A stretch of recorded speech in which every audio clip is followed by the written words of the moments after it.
A Memoir on Pauperism by Alexis de Tocqueville was written in 1835, very shortly after Democracy in America was finished. In fact, it hadn't even been published yet.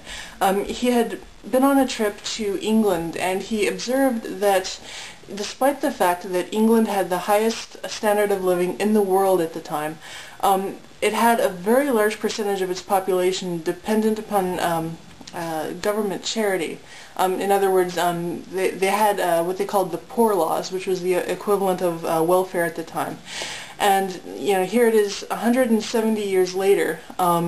What he says about poverty and the effects of free government money on the effect of industriousness and on morality in general is so prescient. I couldn't. It's almost unbelievable that this could have been seen so long ago. But anyway, let me go through this. It's about a 20-page paper. I'm going to put a link in it in the About This Video section. So here's how it starts out. When one crosses the various countries in Europe, one is struck by a very extraordinary and apparently inexplicable sight. The countries appearing to be most impoverished are those which in reality account for the fewest indigents. And among peoples most admired for their opulence, one part of the population is obliged to rely on the gifts of the other in order to live. Cross the English countryside and you will think yourself transported into the Eden of modern civilization. Magnificently maintained roads, clean new houses, well-fed cattle roaming rich meadows, strong and healthy farmers, more dazzling wealth than in any country in the world. At every step in England there is something to make the tourist's heart leap. Now look more closely at the villages. Examine the parish registers and you will discover with indescribable astonishment that 1/6 of the inhabitants of this flourishing kingdom live at the expense of public charity. Now, if you turn to Spain, or even more to Portugal, you will be struck by a very different sight. You will see at every step an ignorant and coarse population, ill-fed, ill-clothed, living in the midst of a half-uncultivated countryside and in miserable dwellings. In Portugal, however, the number of indigents is insignificant. It is estimated that this kingdom contains one pauper for every 25 inhabitants. Previously, the celebrated geographer Balbi gave the figure as 1 in every 98 inhabitants. And just to clear things up, an indigent, in the way he's saying it, is someone who has to live on the charity of others. More specifically, the charity of the state, which is what he's talking about. Alright, so, let's see. I'm skipping a lot of really good stuff in here in the interest of keeping this video relatively short. I really recommend you go and look at this and read it. I've got every page is underlined and has notes on it. It's really fantastic. Alright, let's see. Just like in Democracy in America, he has a lot of really interesting pointed short observations, and one of the short observations here is this. If one looks closely at what has happened to the world since the beginning of societies, it is easy to see that equality is prevalent only at the historical poles of civilization. Savages are equal because they are equally weak and ignorant. Very civilized men are equal, or can become equal, because they all have at their disposal similar means of attaining comfort and happiness. Between these two extremes is found inequality of conditions, wealth, knowledge, the power of the few, and the poverty, ignorance, and weakness of all the rest. I skipped a long part here where he talks about how progress generally increases our needs. The more things we have, the more things we feel we need. It's a good section, so I do recommend that you read it. But it's I can give you the basic idea right here, and it's not really central to the essay. Amongst very civilized people, the lack of a multitude of things causes poverty. In the savage state, poverty consists only in not finding something to eat. The progress of civilization not only exposes men to many new misfortunes, it even brings society to alleviate miseries which are not even thought about in less civilized societies. It goes on, as long as the present movement of civilization continues, the standard of living of the greatest number will rise. Society will become more perfected, better informed. Existence will be easier, milder, more embellished, and longer. But at the same time, we must look forward to an increase of those who will need to resort to the support of all their fellow men to obtain a small part of these benefits. Okay, so that's the end of the first part.